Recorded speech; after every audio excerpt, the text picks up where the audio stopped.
প্রিয় শিক্ষার্থীরা, আশা করি তোমরা সকলেই ভালো আছো। আমি আমার লেকচার 4 নিয়ে তোমাদের সামনে হাজির হয়েছি। আজকে আমার লেকচারটা খুবই গুরুত্বপূর্ণ। আমরা আমাদের নতুন অধ্যায়ে আমরা আজকে ক্লাস নিব। আমাদের অধ্যায়ের নাম আমরা দেখতে পাচ্ছি দীর্ঘমেয়াদী অর্থায়ন, ষষ্ঠ অধ্যায়। এটি আমাদের জন্য খুবই গুরুত্বপূর্ণ অধ্যায়। আমাদের ফিনান্সের ক্ষেত্রে এই অধ্যায় আমাদেরকে অবশ্যই করতে হবে, জানতে হবে, শিখতে হবে। তাহলে আমরা চলে যাই দীর্ঘমেয়াদী অর্থায়ন। তার আগে একটু বলি, একটি প্রতিষ্ঠানের সাধারণত দীর্ঘমেয়াদী অর্থায়ন সেটা হচ্ছে দীর্ঘমেয়াদী অর্থায়ন বলতে বোঝায় যে আমরা একটি প্রতিষ্ঠান দীর্ঘ সময় বলতে 5 বা তার বেশি সময়ের জন্য যে অর্থায়ন করে থাকে তাকে দীর্ঘমেয়াদী অর্থায়ন বলে। এই দীর্ঘমেয়াদী অর্থায়নের অনেকগুলো উৎস রয়েছে, তার মধ্যে যেমন বন্ড, শেয়ার, ডিবেঞ্চার ইত্যাদি, অগ্রাধিকার শেয়ার, সংরক্ষিত মুনাফা ইত্যাদি আমাদের অন্যতম। এইগুলা নিয়ে আমরা এই চ্যাপ্টারে আলোচনা করব। এই চ্যাপ্টার যদি আমরা ভালো করে আয়ত্ত করতে পারি তাহলে আমরা বন্ড কি, দীর্ঘমেয়াদী অর্থায়ন কি, বন্ডের শ্রেণী বিভাগ কি, বন্ডের বৈশিষ্ট্য, কিভাবে আমরা বন্ডের বর্তমান মূল্য নির্ণয় করব, আর অনেক কিছু আমরা শিখতে পারবো। আমরা ধারাবাহিকভাবে আলোচনা করার চেষ্টা করব। তোমরা মনোযোগ সহকারে ক্লাসটি করবে আশা করি, এবং আমার লেকচারটি খাতায় তুলে নিবে এই আশাবাদ ব্যক্ত করে শুরু করছি। তাহলে আমরা আসি দীর্ঘমেয়াদী অর্থায়ন। দেখো, আমি বোর্ডটা তোমাদের দেখানোর চেষ্টা করছি। তাহলে বোর্ডটাতে আমি লিখে দিয়েছি 5 বছরের অধিক সময়ের জন্য যে অর্থায়ন করা হয় তাকে দীর্ঘমেয়াদী অর্থায়ন বলে। দেখো, এখানে মেয়াদ কিন্তু অনেক ইম্পর্টেন্ট একটি বিষয়। আমরা এর আগে স্বল্প মেয়াদি শিখেছি, যেটা 1 বছরের কম সময়ের জন্য, কিন্তু দীর্ঘমেয়াদী হচ্ছে কি 5 বছর, মিনিমাম 5 বছর হতে হবে, তার বেশি সময়ের জন্য হতে হবে।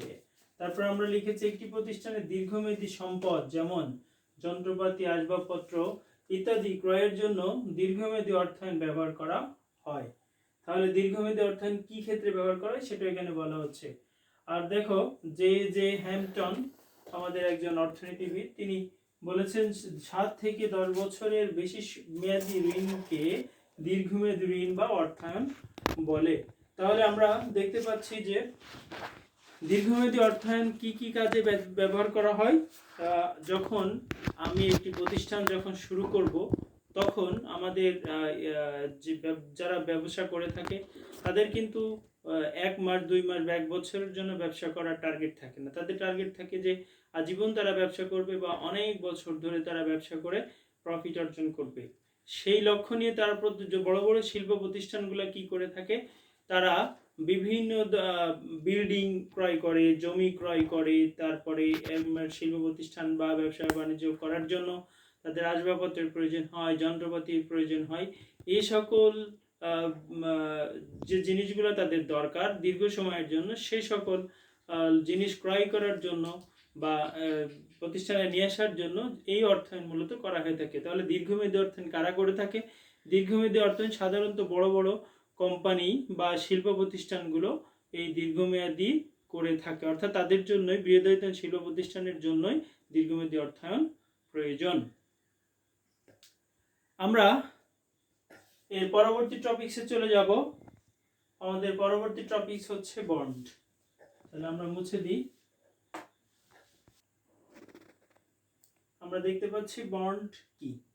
বোর্ডে দেখো, আমি লিখে দিয়েছি বন্ডের সংজ্ঞাটা। তার আগে আমি একটু বলি, বন্ড হচ্ছে একটি দীর্ঘমেয়াদী ঋণের দলিল। আমরা যে দীর্ঘমেয়াদী অর্থায়নের কথা বলেছি, সেইখান থেকে এই দীর্ঘমেয়াদী অর্থায়ন মানে আমরা অর্থায়ন বলতে অর্থ সংগ্রহ করে। একটি প্রতিষ্ঠান তাদের যে অর্থ সংগ্রহ করবে, সে অর্থ সংগ্রহ করার জন্য কোন কোন খাত বা উৎস থেকে এই দীর্ঘমেয়াদী অর্থায়ন সংগ্রহ করবে, অর্থাৎ 5 বা তার বেশি সময়ের জন্য যে অর্থ সংগ্রহ করবে, তার মধ্যে একটি অন্যতম হচ্ছে বন্ড। বন্ড ইস্যু করে এই যে কোনো কোম্পানি বা বৃহৎ প্রতিষ্ঠানগুলো দীর্ঘমেয়াদী অর্থায়ন সংগ্রহ করতে পারে। আমরা লিখেছি, দেখো, বন্ড হলো দীর্ঘমেয়াদী ঋণের হাতিয়ার যা বিক্রি করে কোম্পানি তহবিল সংগ্রহ করে। বন্ড হোল্ডাররা হচ্ছে কোম্পানির পাওনাদার। হোল্ডার, এখানে হোল্ডার মানে ধারক, ধারক মানে বন্ড যদি আমি ক্রয় করি তাহলে কোম্পানিকে টাকা দিয়ে আসতে হবে। আমি যে ক্রয় করে নিয়ে এসেছি সেটাই আমি হচ্ছে একজন হোল্ডার, মানে আমি ধারক, অর্থাৎ আমি বন্ডের মালিক। এটাই হচ্ছে বন্ড হোল্ডার। আরেকটা কথা এখানে মনে করতে হবে, বন্ড হচ্ছে কি এক ধরনের কাগজি মুদ্রা, অর্থাৎ একটা পৃষ্ঠায় যেমন আমরা চেকের মতো বা আমাদের স্টাম্প থাকে, সেগুলো তোমরা দেখেছো। এই চেকে যেমন বিভিন্ন কথা লেখা থাকে, ঠিক বন্ডের গায়েও ওরকম বিভিন্ন কথা লেখা থাকবে। উপরে যে কোম্পানি লিখবে সেই কোম্পানির নাম লেখা থাকবে, কিছু শর্ত থাকবে, এখানে সুদের হার লেখা থাকবে। এই সব কিছু লিখিত যে দলিলটা, সেটাকেই বলা হচ্ছে কিন্তু বন্ড। এই বন্ডটা কি করবে, এই পেজটা যখন বন্ড হবে তখন কোম্পানি আমাদেরকে দিবে, আমরা এটা নিব, আর তার বিনিময়ে কোম্পানিকে টাকা পরিশোধ করতে হবে, টাকা দিয়ে আসতে হবে। এবং এটার একটা মেয়াদ থাকে, যদি মেয়াদ থাকে তাহলে তার নির্দিষ্ট মেয়াদের পরে কোম্পানি আবার এই বন্ডটি ফেরত নিয়ে নেয় এবং আমাকে আমার টাকা তারা আমাদেরকে ফেরত দেয়। এর মাঝে আমরা সুদ পেয়ে থাকি। এগুলো হচ্ছে বন্ডের আয়। তাহলে এরপরে জেসি হর্নের মতে সে বলেছে সরকার বা কোম্পানি কর্তৃক ইস্যুকৃত দীর্ঘমেয়াদী ঋণের দলিল হচ্ছে কি বন্ড, অর্থাৎ দলিল হচ্ছে বন্ড। অর্থাৎ এখানে দেখো, বন্ড হলে আমরা কিন্তু একটা জিনিস এখানে দেখতে পাচ্ছি, সরকার এবং কোম্পানি কর্তৃক ইস্যুকৃত। ইস্যু মানে অলরেডি আমি তোমাদেরকে আগেও বলেছি, ইস্যু মানে হচ্ছে বিক্রয়। তাহলে যদি সরকার বা কোম্পানি এই বন্ডটা কি করে, তাহলে কারা এই বন্ড ইস্যু করে বা বিক্রি করে? সরকার বা বৃহৎ কোনো কোম্পানি। আরেকটি কথা এখানে অবশ্যই আমাদের জানতে হবে, এই যে বন্ডে কিন্তু একটি নির্দিষ্ট হারে সুদ থাকে, আর এই সুদের হারকে বলে কুপন রেট। অর্থাৎ বন্ডের যদি আমি ক্রয় করি তাহলে প্রতি বছরই কিন্তু কোম্পানি আমাকে এক নির্দিষ্ট হারে সুদ দিবে। এই জন্য বন্ডটাকে অবশ্যই স্থায়ী আয়যুক্ত সিকিউরিটি বলা হয়। আরেকটি কথা এখানে কিন্তু খুবই গুরুত্বপূর্ণ, আমাদের এমসিকিউতে সাধারণত আসে, বন্ড কি? বন্ড হোল্ডাররা হচ্ছে কোম্পানির পাওনাদার। দেখো, বন্ড হোল্ডাররা কিন্তু কোম্পানির মালিক হতে পারবে না, বন্ড হোল্ডাররা কি হবে? কোম্পানির পাওনাদার হবে। এটি আমাদের ভালোভাবে মনে রাখতে হবে। আমরা পরবর্তী টপিকসে চলে যাব। আমাদের হচ্ছে এই বন্ড, তাহলে আমরা এখানে দুইটা দেখেছি, সরকার আর কোম্পানি ইস্যু করে থাকে, কিন্তু অ্যাকচুয়ালি বন্ড কারা কারা ইস্যু করে থাকে আমরা আমাদের পরবর্তী প্রশ্ন সেটাই আমরা একটু দেখি। আমরা লিখব বন্ড ইস্যুকারী কর্তৃপক্ষ। আমাদের প্রশ্ন হচ্ছে বন্ড ইস্যুকারী কর্তৃপক্ষ।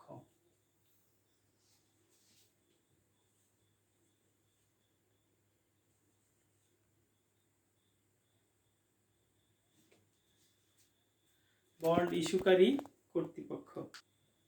তাহলে আমরা লিখছি কি? বন্ড ইস্যুকারী কর্তৃপক্ষ। দেখো, বন্ড ইস্যুকারী কর্তৃপক্ষ বলতে বোঝাচ্ছে বন্ড যারা ইস্যু করে থাকে সেই সকল প্রতিষ্ঠান, ব্যক্তি বা কোম্পানিগুলোকে বলা হয় বন্ড ইস্যুকারী কর্তৃপক্ষ। আমি আবার বলছি, ইস্যু মানে হচ্ছে কি বিক্রয়, অর্থাৎ কারা বিক্রয় করে? যাদের অর্থের প্রয়োজন হয় তারা বন্ডটা আমাদের বাজারে বিক্রি করবে, বিনিয়োগকারীরা এটা ক্রয় করবে। এটা হচ্ছে আমাদের বন্ড ইস্যুকারী কর্তৃপক্ষ, যারা ইস্যু করবে তারাই। তাহলে এক নম্বর হচ্ছে আমরা দেখছি যে সরকার। কারা ইস্যু করে থাকে বন্ড? তাহলে প্রথম কথা হচ্ছে কারা? সরকার। একটি দেশের সরকার, তাদের অর্থের প্রয়োজন হয় বিভিন্ন সময় দেশের উন্নয়নের জন্য।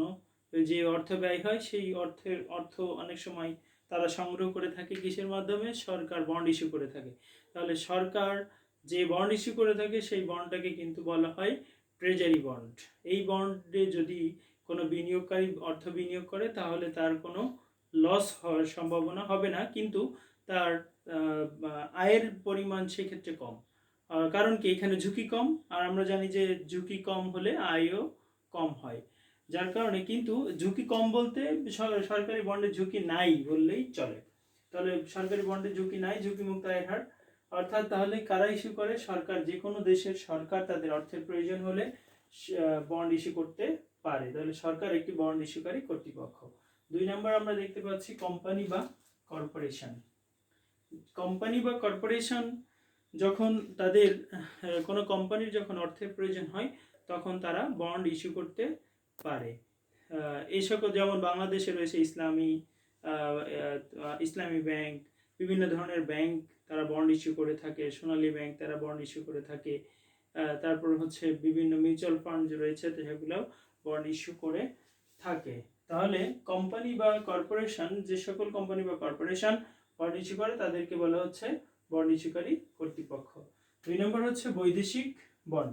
আরেকটু বলে রাখি, কোম্পানি যে বন্ড ইস্যু করে থাকে সেখানে কিন্তু সুদের হার বেশি হয়, কিন্তু ঝুঁকির পরিমাণও বেশি। তারপর আমরা বলছি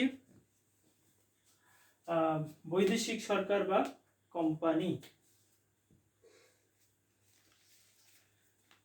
বৈদেশিক সরকার বা কোম্পানি, দেখো যেমন বিভিন্ন দেশের যখন আমাদের দেশের বাইরের অন্য কোনো কান্ট্রি যখন আমাদের দেশে এসে বিজনেস করবে বা বন্ড ইস্যু করবে, তখন সেটাকে বলা হয় ওই দেশের সরকার যদি আমাদের বন্ড ইস্যু করে তাহলে সেটাকে বলা হচ্ছে বৈদেশিক সরকার। আর যদি ওই বাইরের কোনো কোম্পানি আমাদের দেশে এসে বন্ড ইস্যু করে তাহলে তখন তাদেরকে বলা হচ্ছে বৈদেশিক কোম্পানি। এইরকম অন্যান্য দেশের সরকার বা কোম্পানিও কিন্তু অন্য দেশে গিয়ে বন্ড ইস্যু করতে পারে, এই জন্য তারাও কিন্তু এক ধরনের বন্ড ইস্যুকারী কর্তৃপক্ষ। আরেকটি হচ্ছে কি মিউনিসিপাল কর্তৃপক্ষ। আরেকটু এখানেও বলতে চাচ্ছি যে আমরা এই যে বৈদেশিক সরকার বা কোম্পানি, এটাও কিন্তু আমাদের জন্য এখানে ঝুঁকি বেশি এবং আয়ও বেশি। কারণ বাইরের কোনো কান্ট্রি থেকে যদি কেউ বিজনেস করতে আসে, অনেক সময় তারা দেখা যায় যে বন্ড করলো, আমাদেরকে বন্ড বিক্রি করে হয়তো পরে চলে গেল, কোম্পানি দেউলিয়া হয়ে যেতে পারে। যার কারণে এখানে ঝুঁকির পরিমাণ বেশি, আবার আয়ের পরিমাণও বেশি। মিউনিসিপাল কর্তৃপক্ষ 4 নম্বর। মিউনিসিপাল কর্তৃপক্ষ মূলত বোঝায়, আমরা সিটি কর্পোরেশনের নাম শুনেছি, আমরা এয়ারপোর্টের নাম শুনেছি, এয়ারপোর্ট যারা চালায় এয়ারপোর্ট কর্তৃপক্ষ বলে। আমরা বিভিন্ন ধরনের উপজেলা বা ইউনিয়ন কর্পোরেশন দেখেছি। এই যে বললাম এয়ারপোর্ট অথরিটি, সিটি কর্পোরেশন, এরা যখন তাদের অর্থের প্রয়োজনের জন্য বন্ড ইস্যু করে থাকে তখন সেই বন্ডটাকে বলা হয় মিউনিসিপাল কর্তৃপক্ষ। অর্থাৎ একটি দেশের বিভিন্ন ধরনের যেমন সিটি কর্পোরেশন, এয়ারপোর্ট অথরিটি, তারপরে হচ্ছে ইউনিয়ন পরিষদ, উপজেলা পরিষদ, জেলা পরিষদ, এরা যদি কখনো সরকারের অনুমোদন নিয়ে বন্ড ইস্যু করে, তখন এরা যে বন্ড ইস্যু করে তখন এদেরকে বলা হচ্ছে কি মিউনিসিপাল কর্তৃপক্ষ। অর্থাৎ এরাও বন্ড ইস্যু করতে পারে। তাহলে আমরা দেখছি যে আমাদের এই 4 ধরনের বন্ড ইস্যুকারী কর্তৃপক্ষ রয়েছে। এই তাহলে আমরা পরবর্তী টপিকসে চলে আসছি, আমাদের বন্ডের বৈশিষ্ট্য। দেখো কি কি জিনিস থাকলে বন্ড এটা বুঝবো যে এটা একটি বন্ড, সেটাই হচ্ছে বন্ডের বৈশিষ্ট্য। তাহলে প্রথম আমরা লিখেছি একটি ঋণের দলিল। বন্ড হচ্ছে একটি ঋণের দলিল। কারণ কি, বন্ড যখন কোম্পানি বা সরকার ইস্যু করে থাকে তখন আমি প্রথমে বলেছি এটা একটা কাগজ, যেখানে বিভিন্ন ধরনের শর্ত লেখা থাকে, বিভিন্ন ধরনের তথ্যও লেখা থাকে যে এখানে কি, এটা কত সময়ের জন্য, এটা সুদের হার কত ইত্যাদি। এবং এটি এমন একটি দলিল যেটা আমরা যদি ক্রয় করে থাকি তাহলে যে কোনো কোম্পানি বা সরকার পরবর্তীতে ওইটা ফেরত নিতে বাধ্য থাকে, যার কারণে এটার একটা আইনগত বৈধতাও রয়েছে। এজন্য এবার বলা হচ্ছে যে বন্ড একটি ঋণের দলিল। 2 নম্বর হচ্ছে আমাদের পরিশোধের সময়।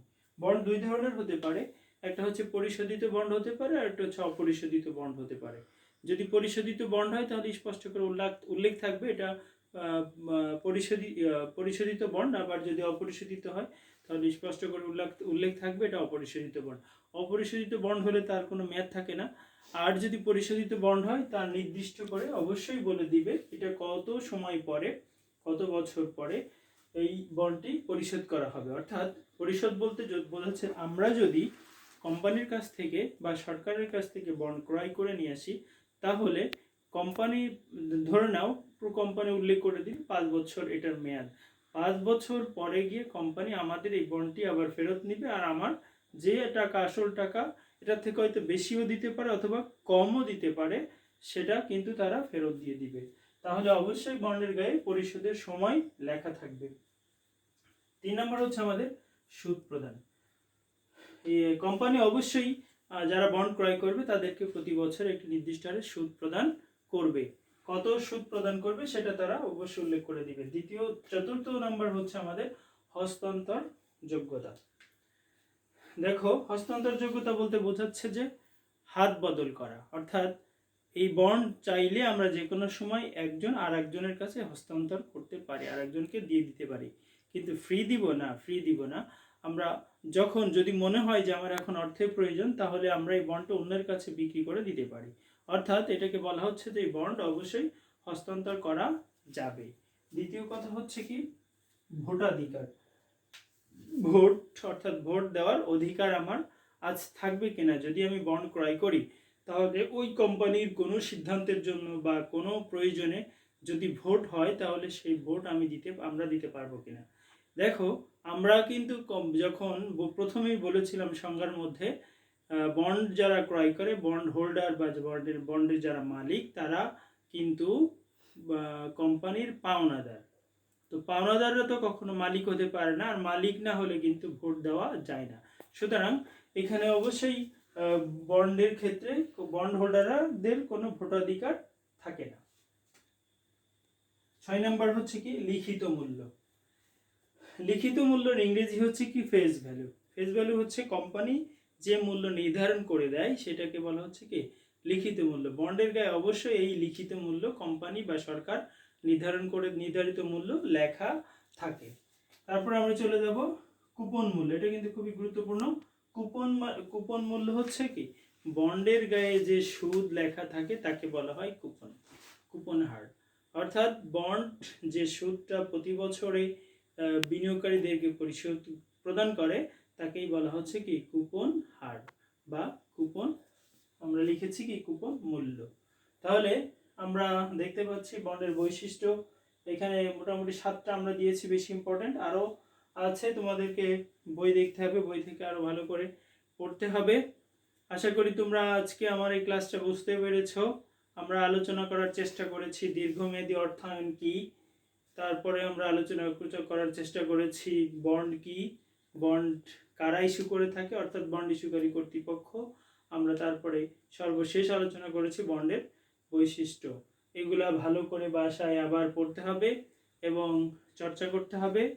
আমি পরবর্তীতে আবার তোমাদের নতুন টপিকস নিয়ে তোমাদের সামনে চলে আসব ঠিক সঠিক সময়ে।